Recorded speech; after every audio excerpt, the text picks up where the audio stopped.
You're listening to a Frequency Podcast Network production. The days and the weeks after Michael goes missing are intense. The school system has begun distributing posters of the Victoria child, 500,000 posters province-wide. The Post is getting in on the search for Michael Dunahee. It's agreed to deliver posters of Michael to every household in the Lower Mainland. Ryan and Mila Mulrooney were in Victoria a few weeks ago. They promised to do what they could in the disappearance of the 4-year-old boy. I'm Laura Palmer, and you are listening to Island Crimes Season 3, Missing Michael. Here's how Crystal Dunahee describes the immediate aftermath of her son Michael's disappearance. And then it was the decision was that he had been abducted, so basically I had to go home because I had Caitlin at home, so I go home and I start trying to be a mom again, but still being a wreck because there's everything else going on around you. Everyone wanting to help to make sure that we ate, so there's always food showing up. So people bringing over homemade lasagna or fish. I think salmon was one of the dishes. But it was always someone wanting to come and help, asking where my house cleaning products were. It's like, no! Yeah, so it's amazing how many people want to come out and help and do what they can to support you. I don't know what night it was, but I remember one night like crashing on her living room floor with other people just so she wouldn't be alone. Fran Davies used to bowl with Crystal. Her daughter Felicia and Michael grew up together. I call her my, she's almost like a sister. She was almost like a sister. She was the little house on the prairie epitome of a person type thing, if that makes sense to you. She baked, she did preserve, she sewed, like she was that type of person. Who do you know that could go to New York City to be on the Geraldo show and wear a dress she made? Crystal. Fran and Crystal are close. They also work together at an insurance company. I worked with Crystal for a short time, and we lived in the same townhouse complex. She used to pick me up, like her and Michael would pick me up for work because Crystal and I would drive into work together, and she would have to drop Michael off at the babysitter's. There was times like when Crystal would be like in bowling tournaments or whatever, or bowling on a Saturday night, Michael would be at my sister's with my daughter and my girlfriend's daughter getting babysat. Here's how Fran remembers Michael. He was like a little old gentleman when he walked, and he was always like the well-behaved child. As soon as Fran learns Michael is missing on Sunday evening, she heads down to help with the search. And the next day, I remember the next day having to go into work because, I worked with Crystal and like a group of when they came in, they're like, nope, we're going down. So we all just piled into vehicles and went down there. Fran tries to support her friend Crystal and Bruce. Bruce is a hard nut to crack. He's don't get me wrong, he's a sweetheart. He's a really great man. He has a heart of gold. He would do anything for his family. He really started shining through after they had Caitlin, and it was like that was his perfect family. And when Michael disappeared, he had a rough go of it because, like, how could that happen to him? How could God let something like that happen to him? While friends and community rally around Michael's family, the Dunahees must also contend with the police, who need to consider the possibility that Michael was taken by someone close to him. They always look to the family first. Is there marital issues, everything? No. Well, there's nothing to reflect otherwise that something awry within the family or anyone that within the family would have done anything. Yeah, they thoroughly investigated the entire family. Well, so that must have been just awful. Yeah. Yeah. But as I say, it's a part of the course. I have to rule everybody out. Yes. Yeah. But that must have been so hard. It was very hard. And I don't know how many different going over things and trying to figure out. It's like there's nothing within our immediate family or close friends that we know, like, that could have done this. So this is one of those random acts. They saw the opportunity and acted on it. And then, as months pass, Fran watches as her dear friend tries to carry on. They all started kindergarten and Michael wasn't there, and he should have been. They were all going to the same school. And like, I remember when Crystal had to register him for kindergarten.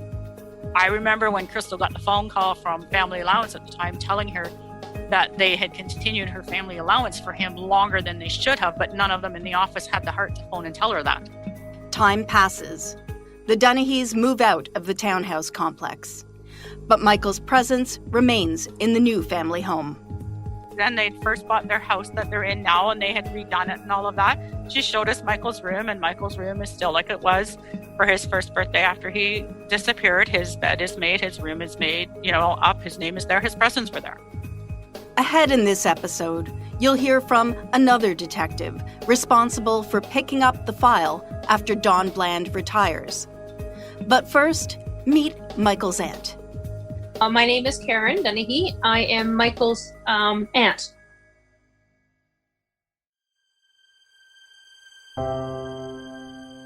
Karen Dunahee is the youngest of the 3 Dunahee children. Her big brother, Bruce, is Michael's dad.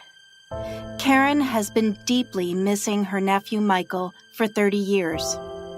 Back before Michael vanishes, Karen describes a close family, complete with regular Sunday dinners together. Michael is her first nephew. He is the first grandchild, and he is immediately beloved. I remember when he was born, I went to the hospital, and I remember holding him and looking at him and thinking, oh my God, this is what love means.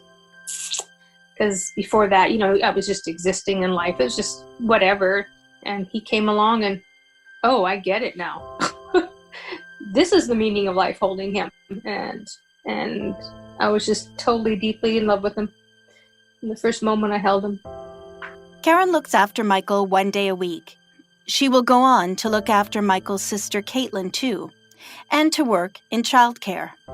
And now, 30 years later, Karen is a caregiver to Caitlin's child. Here's how she remembers her nephew Michael. He had such an easygoing personality, always happy. Yeah, just easygoing, and he just loved everybody. Everybody loved him, and he was always happy and bright, of course. He was funny. He would, I used to look after him one day a week, and so we would go on trips to like the petting zoo, or we'd take a bus ride to a beach, and somebody sitting there in his diaper with glasses on, giving you the cool high fives, or he'd be out petting the dog or brushing the dog for you. Karen helps look after Michael as a baby, as a toddler, and as a little boy. She recalls an even-keeled little guy, not much in the way of tantrums or terrible twos. I remember he came over, we had a sleepover at my little basement suite, and I remember we were goofing around, and we set the timer so we can take pictures of the two of us together waving at the camera. We took a double-decker bus around Victoria one time.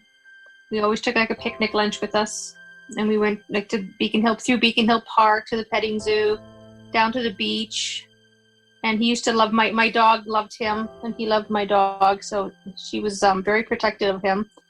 I remember one time he was having his nap out in the playpen when he was still just crawling, and my dog was laying right there by the playpen the whole time, refusing to standing guard or laying guard on him. And he'd wake up and see her, and then he'd climb out and flop all over her, and she just took it. And when Michael's baby sister comes along, Karen remembers how Big Brother Michael welcomes his new role. They were dressed up for Halloween one time, and I was trying to joke with him and say, well, what should we call her? Should we call her a pumpkin? Because I think she had a costume. He goes, no, her name is Caitlin. It's like, oh, okay. So he wasn't allowing me to nickname her at all, but he would help push her in the stroller. He was very attentive to her. Karen's mom, Barbara, passed away in 2019. Barbara Dunahee's obituary reads that she is survived by, among others, her grandson, Michael. Barbara was close to Michael, and his disappearance haunts the rest of her life. Here's how Karen describes that relationship. He used to love helping Grandma. My mom was born to be a grandmother. Like, with kids, I mean, she loved his kids and everything, but it was like, got on her nerves, right? But these grandkids came along, and it was like, they helped her bake, and they helped her clean, and they just, and she was so calm, and she was perfect with them. She just like, oh yeah, sure, flowers everywhere, that's okay. Whereas I grew up making a mess of like, you know. It is Barbara who comes knocking on Karen's door on the afternoon of Sunday, March 24th, to let Karen know Michael is missing. In disbelief, she immediately heads to the park where a search is underway. Thinking, okay, well, we'll find him any minute now, right? Because it's been all day. And then the minutes turned into hours, and then turned into days, and then it never ended. While friends, family, police, and volunteers look in backyards, under decks, in dumpsters for Michael, Karen sits stunned, paralyzed by fear. Her brother Bruce is anxiously pacing in the small room where they have gathered together. He can't sit still. I could not go looking. I would like sat and wait in the where we were all sort of gathered, where the police were organizing stuff from, and because I couldn't bear to go out. I don't know, I just couldn't go out knocking on doors or looking under bushes, and I just couldn't do it. It was making I just couldn't. The thought of having to look and then be disappointed if I looked and didn't see him, and it killed me. I mean, I never went looking. I got, there's all the hints and all the tips and all the clues, just they drove me insane. I just couldn't think about him because I couldn't allow myself to be hopeful. I was pretty much paralyzed with just not knowing what, just sitting and waiting. I asked Karen what is going through her mind as she sits waiting for news. Wouldn't say I was praying, but just saying this is, it's got to be, this isn't real. He's going to be back, and somebody's going to find him, right? He just wandered off, right? Ever thought it was a family member, ever. I know sometimes we would think, well, he wouldn't. I know my mom, bless her heart, he'd never go with a stranger. And I'm like, he was only 4 3/4. It's like, all somebody's got to say is, hey, do you want some candy, or you want to come see my puppy, right? Children that age, you can teach them stranger danger. But so she would like, he would never go with a stranger. He must be somebody he knew. And I just kept thinking, like, that's so, I wish that were true, Mom. But I never thought it was somebody we knew. I definitely never thought it was anybody in the family. And I didn't think it was anybody we knew. You've heard about the thorough searches and the extreme lengths police went to in order to investigate Michael's case.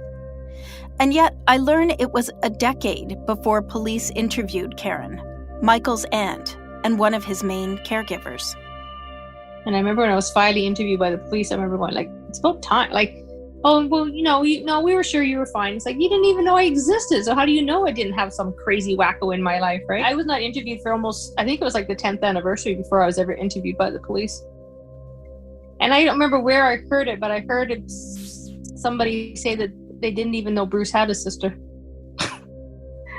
I mean, I know I kept to myself, and I was a quiet type of person, but I'm thinking, really? Serious? So, and then somebody had told the police that they should look at my oldest brother because it was probably him, because he was jealous of Michael. And I'm like, police asked me this. And I said, what the heck are you talking about? It's like, because my dad had switched his love from his oldest son to his grandson now. And I said, you guys are nuts.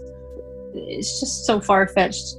And I mean, luckily I didn't have anybody weird in my life that I know of that might have done this to us. But yeah, I was so pissed off that the police had never interviewed me.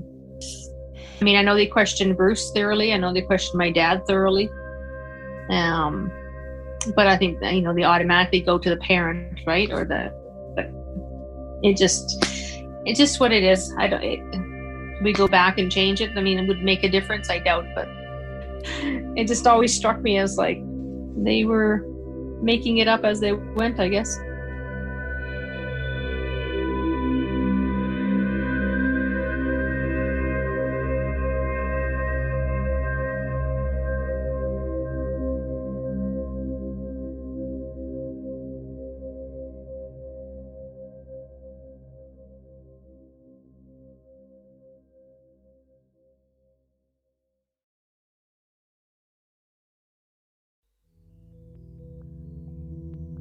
Retired Sergeant Al Cochrane. I worked for the Victoria Police for 28 years.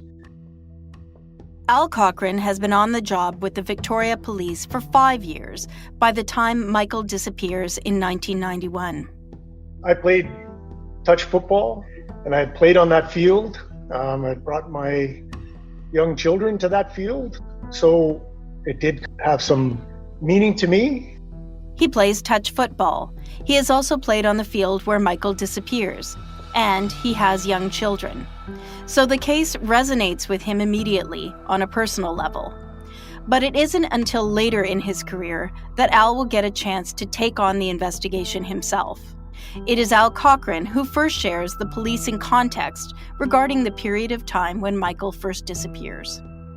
Just to give you some context, in 1991, so when Michael disappeared, on sort of 6 months either side of that, we also had 4 women from the downtown core go missing. These were all street workers. So it was a really busy time.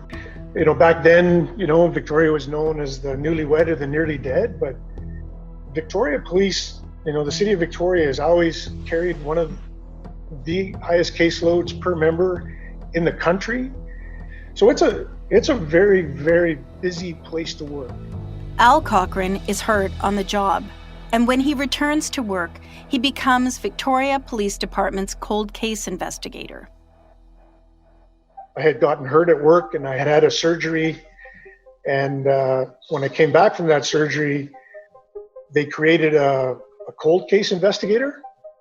So then the Michael Dunahee case became my responsibility, so I had conduct of it. So my job was to investigate that and other cold cases, but obviously the Dunahee file was the biggest case. It still is probably the biggest unsolved case, in the country. The cold case work is a dramatic departure from his earlier policing career, but he welcomes the change. I was excited, actually. When you have conduct, tips come in all the time, and then when the anniversary comes up, there's a flood of tips. So you have to investigate those, but you also have a full-time job. Like Don Bland was a detective in the office. He caught files on a regular basis, and then this was on the side of his desk. So you would have to do it on a part-time basis. For me, I was the first one that, since the original investigation, that could really dedicate full-time to investigating the file. And I enjoyed that type of work. I enjoyed going back and doing review. To me, I like that kind of work. Still, it's a far cry from what he had previously been doing. The unit where when police are in trouble, they call. I did 180 missions in my career, and I retired as a team leader. So it was a big switch. Your circumstances change, and I had to do the best with what I was able to do.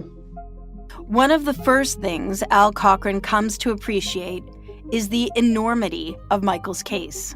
The number of tips that are coming in become almost overwhelming. At the beginning of the investigation, literally hundreds of a detective office of 8, everyone would have been brought in, and then other resources from even other departments, Esquimalt, Saanich, sent members to work on the file. Still, the former detective sergeant is excited about digging in to the Dunahee file. I inherited a box of tips that had not been investigated. The first thing you do is you go through all those tips, you prioritize them, and then try to investigate them until you can either discount them or put them into a file that need further investigation. I started going through 8 file drawers full of tips. One tip could have numerous tips in it, depending on what it was. There's always been something about a brown van involved in the file. So there was a brown van tip, which might have 100 tips in it. The Dunahee files are largely paper files. You will remember detectives John Ducker and Don Bland talked about the tip system, generating paper that now needs to be sifted through years on. So in 91, we were definitely still in a paper system. We did have access to a DOS system and CPIC, but the computers were just sort of coming into use back then. In 1991, I'm just beginning my journalism career. I'm doing traffic on Vancouver's morning radio show, and I can recall those early computer monitors, black screens, green text, the slow dot matrix printer grinding out copy. You've got mail. That's the kind of technology that would have been available to the original investigators. The Dunahee files are located in a room, a locked room, and I'm sitting at a desk in the detective office, and it's sort of at the end of the hall, and I'm in a cubicle shared with another detective. Eventually, I get everything into boxes so that I could have a box at my desk at a time so I could go through with it without having to go back and forth. Al Cochrane is going through the thousands of tips, files, reports collected by the hundreds of officers who have touched the file before him. See, this is the hardest thing in the Dunahee investigation. There is no crime scene. There's a crime area, but there's not a specific scene where you can go to and say, this crime happened exactly here, and now we're going to collect evidence. I don't mean to sound cursed, but there's only one Michael Dunahee file in Canada at the time, and really in that time frame, North America, because we connected with all agencies to see if was there a Clifford Olson. With Michael Dunahee, there's one file. There's nothing specific that you can say, okay, this is our starting point. So really what you have is you have to rely on witness accounts, which were pretty minimal, the family accounts of what happened, but there is no specific evidence that you can say, okay, we got a DNA swab or we got this, or there was nothing. But just how does he view Michael's disappearance when he takes a fresh look at the files? The Dunahees arrive.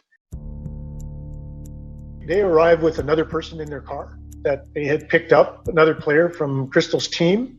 She ended up passing away of cancer. Even that third person account, other than the original statement that was taken from her, was lost. So you couldn't go back to try to see if you could remember or get her, to re-interview, which, was unfortunate because, I'm sure the Dunahees went heartbreakingly over that they get out of the car. They've got their baby girl, putting her in the car seat, and Michael asked to go play in the playground, and Crystal, this is the first time they let him go. Bruce goes to look for Michael, he's not there, goes around the school, gets Crystal, and then they go looking, and then everything stops. The game stops, all the fans, and everybody goes searching, and there's nothing. And here he is describing the window of time when Michael is left alone. The window, taking all the things into account, was really, really small. It wasn't like they had left their boy there for an hour or two unattended. It was a pretty narrow window from the time that they had arrived to when Bruce went to look for Michael, and then he circled around the school to the east, coming around to the north, and then back west to Crystal. And he's got a look on his face, and he says to Crystal, Michael's missing. She has a very specific remark, quit joking. And then she reads the look on his face, and then boom, it's on. Earlier, when I'm with Bruce and Crystal, they have a brief conversation about whether there ever was any forensic evidence. Cigarette butts, coffee cups, chewing gum, anything at the scene, something that could prove useful today. I ask Al Cochrane what he remembers about actual evidence from the day Michael disappears. Is there any surveillance video, for example, that is helpful? Nothing. Nobody. That wasn't even really on the, banks might have had something, because bank robberies were pretty prevalent back then before they went to cash machines and everything. So, but other than that, in the public, there was nothing. And what of the area where Michael disappears? What do the files reveal about that scene and those who were there at the time? Yeah, everybody that was there was identified and located. And then, so there's Blanchard Elementary School. It has a pretty minimal playground, but across the street on Work Street, there's a bigger park. So, also those people that were in that park were also identified. Back in 1991, that area around the school was known as Blanchard Courts. There was the Blanchard Courts townhouses, which was a very active area for the Victoria Police at that time. So then all the people who lived in that area also needed to be sort of identified, and of course we're looking for people that might be involved with children, all that kind of investigation.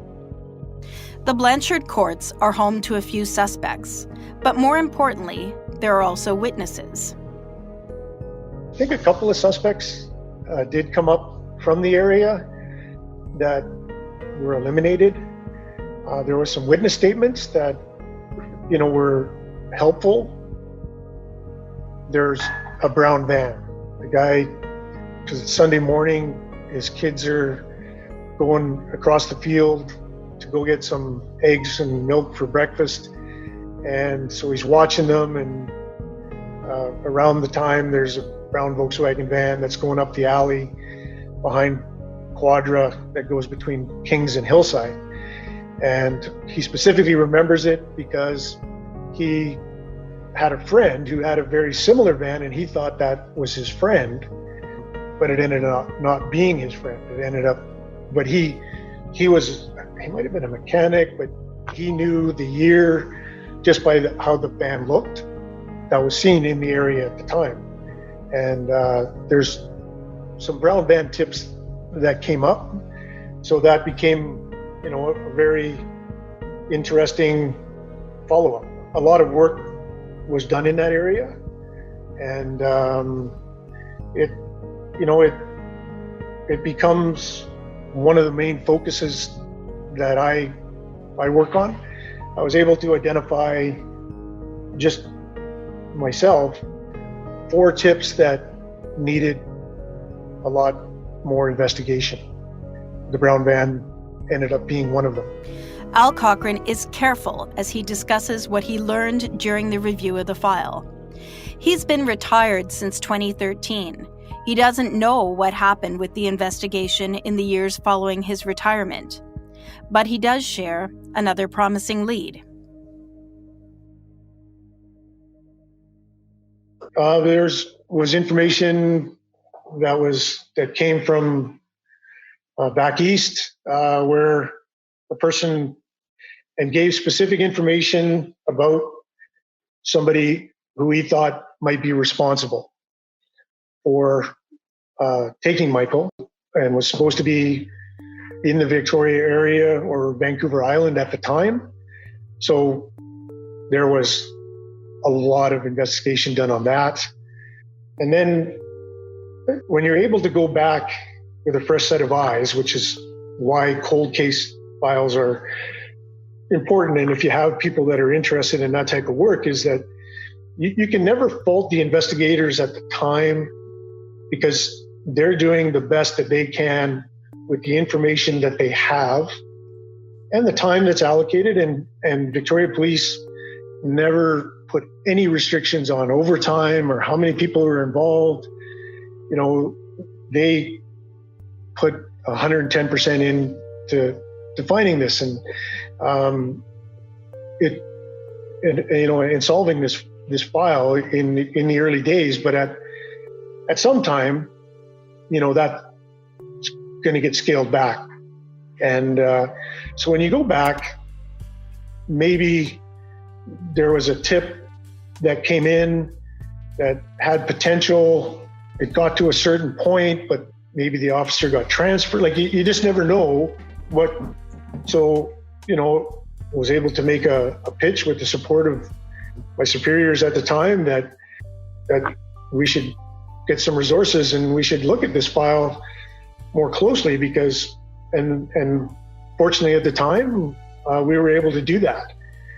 So, as Detective Sergeant Al Cochrane digs into the file, he feels there are potential leads worth looking into. The focus becomes computerizing the file from paper into a computer so it's searchable, because, you know, when you're going through it manually and you look at tip 120 and then you look at 400, they might not I might not make that connection, but the computer does. And other good suspects came up, people who information had come forward, either mostly through tips where people thought so-and-so could be responsible. And then, you know, we try to take it to the nth degree, you know, which could be seeing if they'll come in for an interview, polygraph. I even did polygraphs on people in the Dunahee family just to eliminate, you know, any doubt that might have been there. The former detective sergeant describes trying to lay out all of the various connections to Michael. I mean, we had a diagram like that. The Blanchard Elementary School parking lot was full of cars because there was a game finishing, and then there was Crystal's game that was about to start. So there was a lot of people there. So identified every person that was there, identified where every car was parked. So all of those, and at the time, the Dunahees were living in a townhouse complex in Victoria West. All the people who lived in that, like all those people are being identified. I lived that file for a long, long time. It's an extremely difficult file.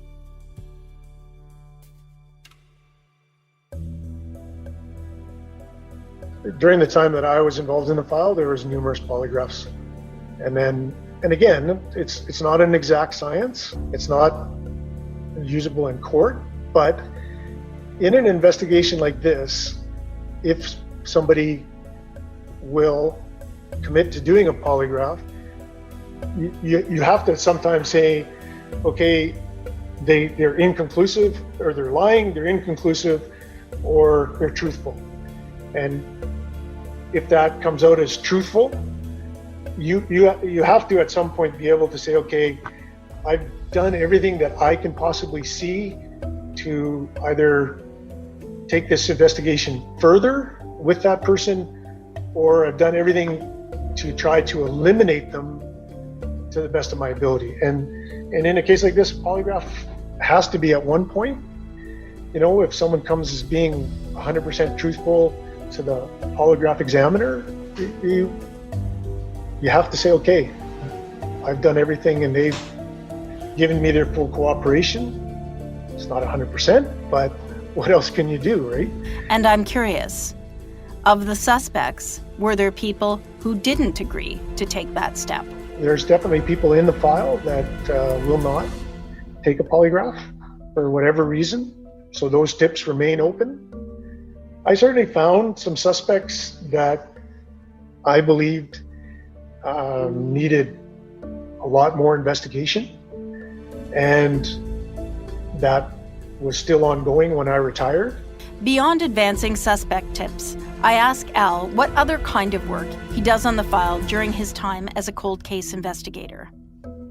On the other side of the park on on Wark at King's, there was a brand new condo building being built on the east side.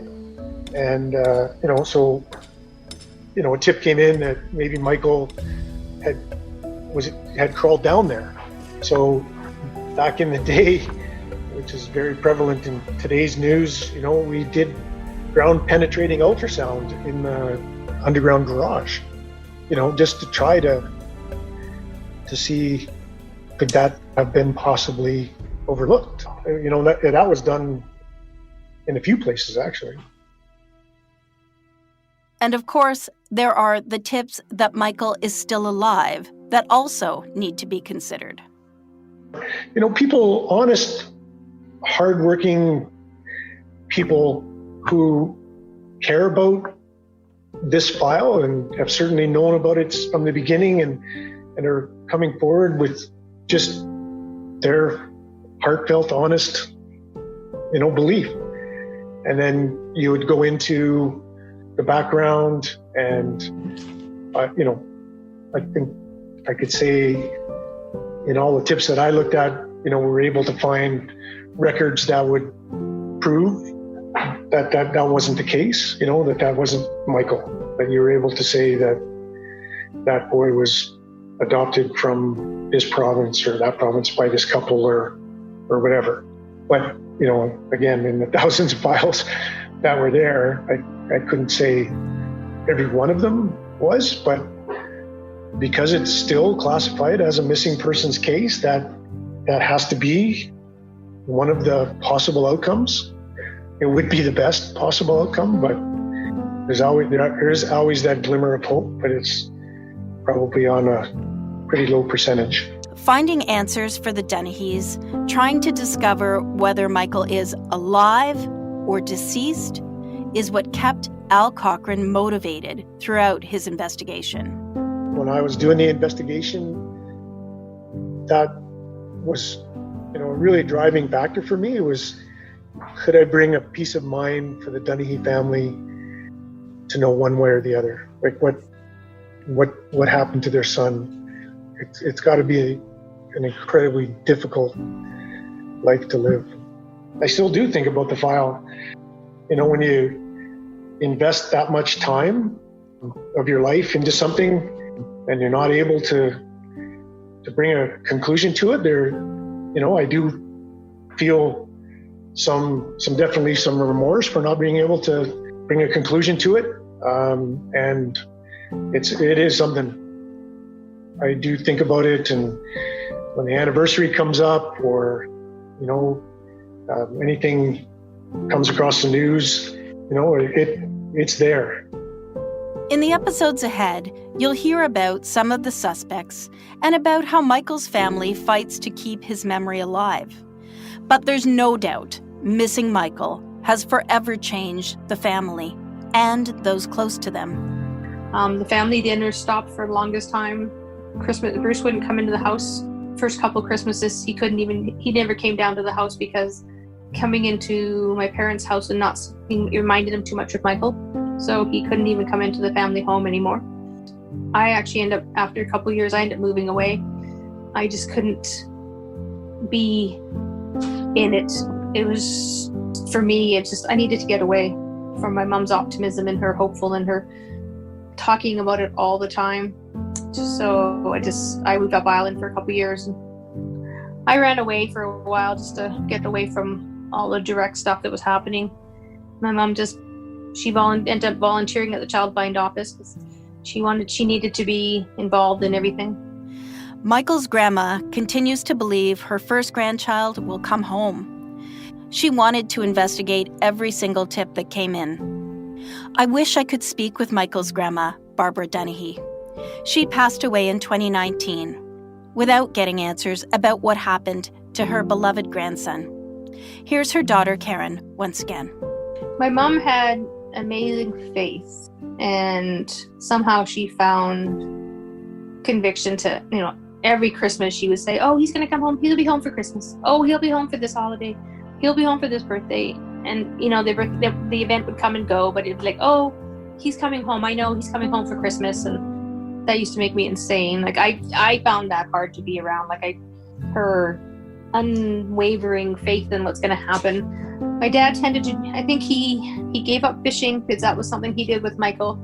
He felt a great loss. He kept busy folding flyers and doing stuff when the search center was open at the Legion. He kept busy wrapping coins from donations and stuff like that. But he lost a little bit of spark in his life, I guess, and turned to drink more. I mean, he was a drinker before, but him and Mom split up for a little while after he went missing, but they realized they were better together than apart.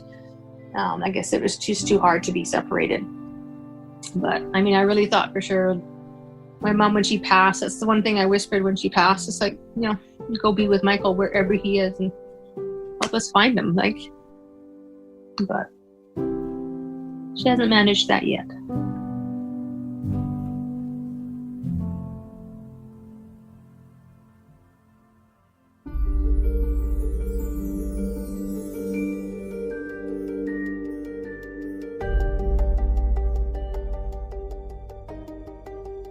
If we could just get that one piece of information that would spark the fire, get us going in that right direction. There's a very prominent gang that's worldwide, and they say, you know, only two people can keep a secret if one of them's dead. Most crimes like this end up being solved because somebody comes forward with information that ends up being corroborable and that you can run on. Even, you know, someone like Clifford Olson, he was looked at by the police. Even a police officer put his name forward and he skated. You know, his name was in the file. But we had very good suspects that we looked at, but there wasn't that one spark that said, okay, now we've got corroboration of information that we know, and we are going in that direction. I'm Laura Palmer. You're listening to Missing Michael, Island Crime, Season 3. You know, podcasts, I think, are valuable tools because they bring a file back to light, and then you might spark a group of people, information comes forward, right? People start who have more time than an investigator that's carrying 20 files. I commend you for the work that you're doing and trying to further this investigation. I think that a lot of good can come from it. I believe in what you're doing. I believe you could make a difference because somebody out there has to know something. And at some point, whatever's stopping them from coming forward is going to break down. And now, a request from one of Michael's heroes. Michael Dunahee loved the Teenage Mutant Ninja Turtles. Back when Michael was a little guy, loving the magic of the Turtles, I had the privilege of being the voice of Michelangelo. I'm Townsend Coleman, a voice actor, and one of the many people who want answers in Michael's case. The Turtles were crime fighters who believed in justice. If you have any information about Michael, please head to michaeldunahee.ca and click on the Report a Tip button.